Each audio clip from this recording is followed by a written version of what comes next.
Fala galera, tudo certo? Pra quem não me conhece, eu sou o João e o vídeo que a gente vai assistir aqui hoje é do canal Mangaqê, a história de Chrollo, líder da trupe fantasma e o usuário de NEM mais apelão de Hunter x Hunter. Cara, o Chrollo, na minha opinião, aí é um dos personagens com o melhor designer que eu já vi, cara. A aparência dele, o estilo dele sabe, é lindo, é bonito, é legal de se ver. O jeito até do personagem, o jeito que ele fala, o jeito que ele interage, o jeito que ele age, o jeito que ele faz a batalha, o designer dele, eu acho muito legal, cara. Na questão do Hunter x Hunter aí, é o mais legal, é o mais bonito aí de todos, é o mais legal de todos aí. Claro, aqui tem um e outro aí que batem de frente com ele, né, que questão assim, apelação, vamos dizer assim, talvez, que é o caso lá do Meruem ou algo assim, mas sobre esses motivos aí que eu dei, eu curto demais o personagem por causa disso, cara. E quero saber um pouquinho mais da história dele aí agora, vamos descobrir qual é a história, né, porque eu não sei muita coisa sobre o passado dele, eu não me lembro de algo que eu talvez já tenha visto, então vamos ver como é a história dele aí. Se vocês estiverem gostando do vídeo aqui do canal, deixa um like aí, se inscreve no canal e ativa o sininho pra receber as notificações, e sem mais enrolação, bora pro vídeo. Eu sou a sua cabeça e você as pernas. As pernas fazem o que a cabeça diz, mas haverá momentos em que as pernas são mais importantes do que a cabeça. Se eu morrer, outro alguém irá assumir. Minhas ordens são de extrema prioridade, minha vida não é. Certifique-se de tomar a decisão correta. Sou apenas uma parte da aranha. O importante é a sobrevivência de todo e não do indivíduo. Esta é a frase dita por Kuroro Lucifer, líder da trupe fantasma e um dos mais poderosos usuários de NEM de Hunter vs Hunter. O homem que duelou contra Zeno e Silva Zoldyck e saiu vivo, o ladrão de artefatos e vidas e habilidades, a cabeça da aranha. Você sabe tudo sobre esse personagem? Pois se liga que eu vou falar nele agora. E esses outros dois são muito apelão e ainda disseram que não valia a pena lutar contra ele. A recompensa não valia a pena. Fala galera, Evandro Fusari com mais um vídeo pra vocês. Como vocês estão? Espero todos muito bem. Hoje trazendo mais um vídeo de histórias e personagens de Hunter vs Hunter. Desta vez falando dele, do líder da trupe fantasma, um dos mais poderosos usuários de NEM. Que habilidade absurda ele possui. Kuroro Lucifer é um personagem enigmático, ao mesmo tempo sem carisma nenhum, mas que você acaba se apegando com aquele olhar sem vida dele. Um personagem incrível criado por Togashi sem dúvidas nenhuma. Se você ainda não viu os vídeos que eu fiz, já fiz do Netero, já fiz do Hisoka, vou deixar os links aí no card, dá um confere se você gostar das histórias de personagens. Eu espero que vocês se divirtam e agora com vocês a história de Kuroro.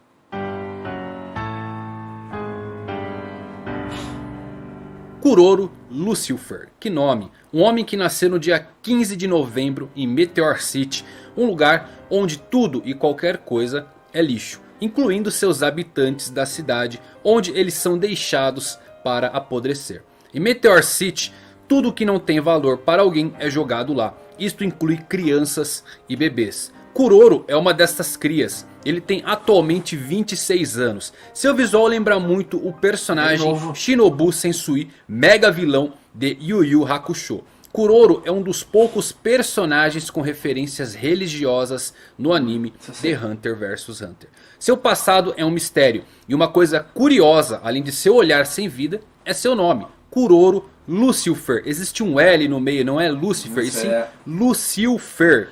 Em Meteor City, eu imagino que os nomes são dados a eles por seus pais adotivos, colegas ou talvez algum conselho local. Nomes como Mate, Feitan e Franklin parecem nomes relativamente normais. Mas Kuroro Lucifer podemos dizer que é único. Kuroro é um mistério, talvez esse nem seja seu verdadeiro nome. Talvez Lucifer venha de alguma leitura que ele fez nos destroços e montes de lixo da cidade Meteoro. Esse pode ter sido o seu primeiro roubo, o de um nome. Kuroro não tem identidade real e se esconde atrás do personagem Kuroro Lucifer. Ele ainda procura por quem ele é através da aranha. O nome real de Kuroro, se ele tiver um, talvez nunca seja revelado e permanecerá um mistério. Mesmo a sua habilidade NEM, na verdade é roubar outras habilidades, porque ele não tem uma identidade real para basear a sua habilidade. Tudo que ele pode fazer é roubar. Kuroro surgiu pela primeira vez no capítulo 71 do mangá. Ele é o líder da trupe fantasma, ou uma organização criminosa que lida aí com assaltos e outras coisas mais obscuras. Ele esteve envolvido diretamente no massacre do clã Kurta no passado. Pouco se sabe sobre a história de Kuroro. Em algum momento no passado, ele e outras 8 pessoas, Feitan, Franklin, Machi, Nobunaga, Pakunoda, Finks, Shaunark e Uvogin, que também foram abandonados por seus pais, cresceram em Meteor City, formaram uma gangue de roubo cujas atividades envolviam principalmente roubar e matar. Sendo Kuroro o líder, a gangue mais tarde veio a ser conhecido como a Trupe Fantasma.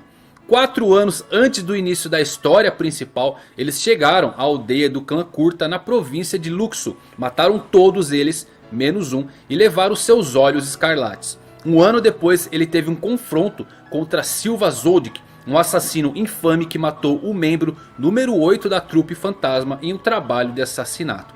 Os detalhes do confronto, no entanto, permanecem em grande parte desconhecidas. Mas o próprio Silva diz a Kirua que as aranhas eram problemas e o dinheiro pago não valia o trabalho feito. Na família Zoldyck, isso era como um elogio.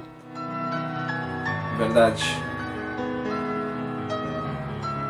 Kuroro tem uma personalidade muito calma, ele não tem absolutamente nenhum medo da morte, é muito perspicaz, engenhoso e carismático, além de ser um líder nato. Evidenciado pelo fato de que a maioria dos membros da trupe é completamente leal a ele e obedece suas ordens sem questionar. Kuroro é visto pela primeira vez em uma reunião da Trupe Fantasma em um bairro abandonado de York New City. Na manhã de 1 de setembro, ele ordena que os outros membros roubem todos os itens do leilão subterrâneo da máfia, mesmo sabendo que isso colocaria toda a máfia atrás deles. Kurapika, o único sobrevivente do massacre de seu clã, vai à cidade em busca de vingança e acaba se tornando guarda-costas da família Nostrade, uma das famílias mais influentes da máfia. Todas as informações que Kurapika conseguiu vieram de Hisoka, que se infiltrou na trupe apenas com o objetivo de lutar contra Kuroro. O que dificultava essa luta entre Hisoka e Kuroro é que ele sempre estava acompanhado de pelo menos 2 outros membros da trupe. E Hisoka formou uma aliança temporária com Kurapika para conseguir afastar o chefe do resto da trupe. Os planos de roubo da trupe corriam perfeitamente, mas eles não contavam com o das correntes. Um usuário poderoso de Nen que conseguiu capturar até mesmo Uvogin, o número 1 em força da Trupe Fantasma. Uvo foi resgatado, mas não levaria essa afronta para casa. Mesmo quando Kuroro disse que eles deveriam ir embora, Uvogin acabou perdendo a sua vida para o das correntes, que era Kurapika. Isso acendeu algo dentro de Kuroro. Após a queda de Uvo e seu não retorno à base, os outros que o esperavam e não sabiam onde eles estavam descobrem a ligação dos das correntes com a família Nostrade. Kuroro acaba por descobrir a habilidade de Neon Nostrade de previsões do futuro. E essa é a primeira vez que vemos ele se mover da base. Ele se infiltra em um dos prédios apenas para roubar a habilidade de Neon. E esse movimento não é à toa. Kuroro só se importa com a trupe e nada mais. Aquela habilidade seria perfeita para prever o que aconteceria com cada membro. Após ver todas as profecias de cada membro, onde eles perdiam metade dos seus membros, eles decidiram iniciar uma caçada contra o das correntes. No desenrolar, Kuroro acabou capturado por Kurapika, mas acabou sendo trocado por Gon e Kirua, que estavam como reféns nas mãos da trupe. Kuroro foi libertado, mas Kurapika usou sua corrente do julgamento antes de libertar Kuroro, colocando 2 restrições nele. Ele não poderia usar Nen e muito menos falar com nenhum membro da trupe. Se fizesse isso, morreria com uma lança de Nen perfurando seu coração. Kurapika queria que Kuroro soubesse o que era viver sem a sua família e sem a sua casa. Uma parte da vingança foi concluída, mas isso não durou muito tempo. Realmente. Hisoka desistiu de lutar com Kuroro naquele momento. Brinquedos quebrados não o interessavam. Mas Kuroro, sem poder falar com ninguém da trupe, muito menos sem poder utilizar as suas habilidades, decidiu fazer um trato com Hisoka. Se Hisoka entrasse no jogo Rid Island e trouxesse um exorcista de Nen que pudesse libertar Kuroro de sua maldição, eles poderiam enfim lutar. Hisoka acaba por negociar e recrutar a Bengani, um exorcista de Nen que consegue quebrar a maldição imposta por Kurapika. Kuroro vai embora sem cumprir sua promessa com Hisoka. Ele não fugiu, apenas adiou o duelo onde ele poderia se preparar melhor. E Kuroro preparado para uma batalha, bem, poucos podem fazer frente ao seu poder. Vamos falar um pouco de suas habilidades. Para roubar uma habilidade, precisamos explicar um pouco os poderes de Kuroro e seu livro, O Segredo do Bandido. Kuroro é um especialista, seu tipo de Nen é uma combinação dos outros 5, mas de uma forma que nenhum usuário normal do Nen pode utilizar. Apesar da sua categoria Nen ser a menos compatível com as habilidades de aprimoramento. Para roubar uma habilidade, 4 condições devem ser atendidas. Ele deve testemunhar a habilidade Nen em ação com seus próprios olhos. Ele deve perguntar sobre a habilidade e ser atendido pela vítima. A palma de sua vítima deve tocar a marca da capa do segredo do bandido. E todos os itens acima devem ser concluídos dentro de 1 hora. São requisitos difíceis de se conseguir. Por isso, em uma luta contra Zeno e Silva, na cidade de Yorknew, ele decidiu não roubar as habilidades de ambos. Ele sabia que seria perigoso contra um deles. Com 2, se tornaria impossível. Sobre os limites de sua habilidade, era dito que ele poderia utilizar apenas uma habilidade por vez. Mas para compensar essa falha, ele criou um marcador de livro, na qual ele pode usar 2 habilidades simultâneas, assim facilitando para ele em uma luta onde ele precisa usar mais recursos. Além de não precisar mais ficar segurando o livro para usar a habilidade constantemente, ele pode usar o marcador e fechar o livro. Assim, as habilidades continuam ativas, permitindo até mesmo que ele possa efetuar uma luta corpo a corpo. É dito que Kuroro já roubou mais de 100 habilidades. Ele disse uma frase que representa bem o que ele é. Tomando as habilidades suas enquanto explora a escuridão dentro da alma do dono original, esse é o verdadeiro prazer de um caçador de habilidades. Kuroro e Hisoka por fim se encontram para um duelo na Torre Celestial. Kuroro adquiriu novas habilidades roubadas. Como eu disse, ele preparado para uma luta é imparável. Como um gênio de batalha, qualquer um pode virar a sua presa. Para essa luta ele usou as seguintes habilidades: Black Voice, 2 antenas físicas e um dispositivo que são conjurados utilizando seu livro. Quando ele usa o livro, Kuroro está ativando o Hatsu roubado de Shaunark para canalizar o tipo de Nen manipulador para os dispositivos físicos. Ele usou também Galeria Falsa, cria cópias perfeitas de objetos inanimados. Não é possível recriar Nen, nem mesmo recriar seres vivos. Cópias de seres vivos acabam resultando em cadáveres. Outra habilidade é o Carimbo, só pode controlar fantoches. Cadáveres não se qualificam como fantoches, porém as cópias de cadáver feitas com a habilidade Galeria Falsa se qualificam. Enquanto Kuroro não vê distinção entre cadáveres e fantoches, o dono original fez esta regra ser seguida. O que é bem interessante e forte essa habilidade. Outra habilidade interessante é a conversão de mãos. A mão esquerda permite que o usuário assuma a aparência de qualquer pessoa, enquanto a sua mão direita, ao tocá-lo, faz ele voltar à sua forma original. E por fim, a habilidade mais poderosa usada nessa batalha: os sinais do Sol e da Lua. Pode-se colocar sinais em qualquer coisa que o usuário toque. Uma mão aplica a marca da Lua e a outra a marca do Sol. Quando as 2 marcas se tocam, ocorre uma explosão. Hisoka acabou subjugado por esse poder. Mais de 200 marionetes com capacidades explosivas foram demais para o mágico. Mas ele não morreu aquele dia e jurou tirar a vida de todos os membros da trupe. Cortop foi o primeiro. E se você mexer com a trupe, mexe com Kuroro. Kuroro jurou matar Hisoka naquele dia e acabou embarcando no navio baleia atrás do mágico. Um detalhe interessante é que quando a trupe aparece, acima deles aparece um placar com alguns números. Esses números são 37564. No Japão existe um jogo de palavras onde os números viram letras. 3 é San, mas sua outra pronúncia é Mi. 7, Nana. 5, Go. 6, Roku. 4, Shi. Outras pessoas preferem utilizar Ion para o 4 porque Shi significa morte. Pegando as primeiras sílabas formamos uma palavra, Minagoroshi, que significa matem todos. Se é uma mensagem para Hisoka ou para Kuroro, não sabemos.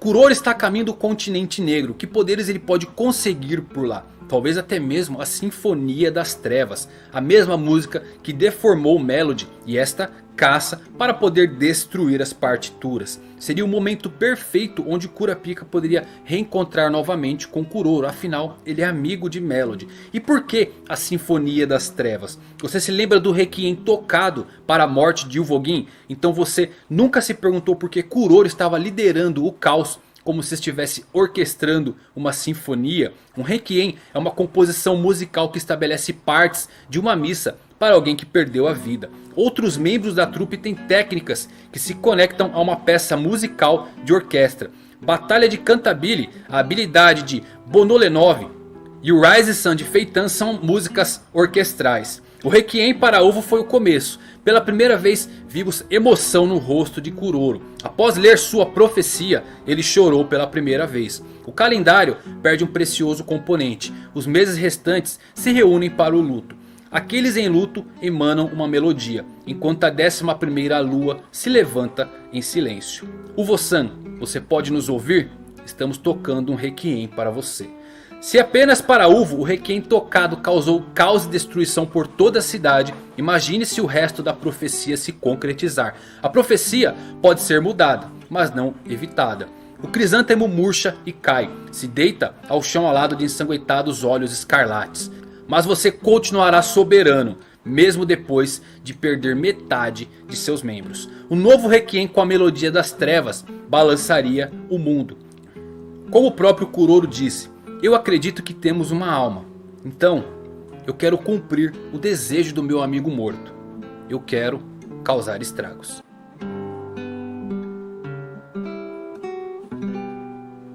E essa história de Kuroro Lucifer, que personagem incrível. Vocês gostam do Kuroro? Gostam da trupe fantasma? Qual o seu personagem preferido dos 13 membros originais? Vamos colocar o Uvo também, que o Uvo é um personagem muito legal. Talvez eu faça até mesmo um vídeo dele. Mas Kuroro sem dúvida é um personagem que se destaca pelo seu poder. Um especialista com uma habilidade incrível. Roubar as habilidades dos outros o torna quase, não vou colocar quase, o personagem mais forte de toda a série. Galera, se você gostou desse vídeo, compartilha com os amigos, chame eles aqui pro canal. Obrigado por assistirem, fiquem ligados, até os próximos vídeos, valeu e fui. A questão que o poder dele talvez no início, antes dele roubar as técnicas todas, talvez não fosse o que é. Ele sabia quem poderia desafiar e quem não poderia pela sua limitação. Mas ele tem, digamos, maior potencial de crescimento, eu imagino. Já que ele pode roubar a técnica de todo mundo com o passar do tempo. Porque conforme mais ele vai roubando, mais ele vai aprendendo, estudando e se aprimorando com isso. E ficando mais poderoso. Então poderia sim ser o mais forte da série toda. Se em algum momento ele quisesse isso e tivesse tempo pra isso, imagino eu. Mas claro que não foi exatamente o que aconteceu, né? Porque tem personagens aí que são apelativos demais. Cara, a parte boa de ver a história em si é que às vezes o cara assistindo não consegue perceber tudo o que o personagem tem. Por exemplo, ali quando ele tá falando todas as habilidades que ele podia usar, quantas técnicas ele ia usar, eu assisti isso no anime, mas eu não lembrava que era tanta coisa. O cara vendo ali sendo colocado, o cara lembra, é bem legal mesmo. O cara aprende bem mais sobre o personagem, até quem sabe aí pra fazer batalhas, coisas assim, pra comparar a outros. E sabe que, por incrível que pareça, agora eu tava pensando aqui, Hunter x Hunter é um dos poucos animes assim que tem personagens tão apelativos como outros que eu já vi, né? Dentro da obra, é claro, porque existe o apelativo comparando a outros animes, mas eu tô comparando a obra em si.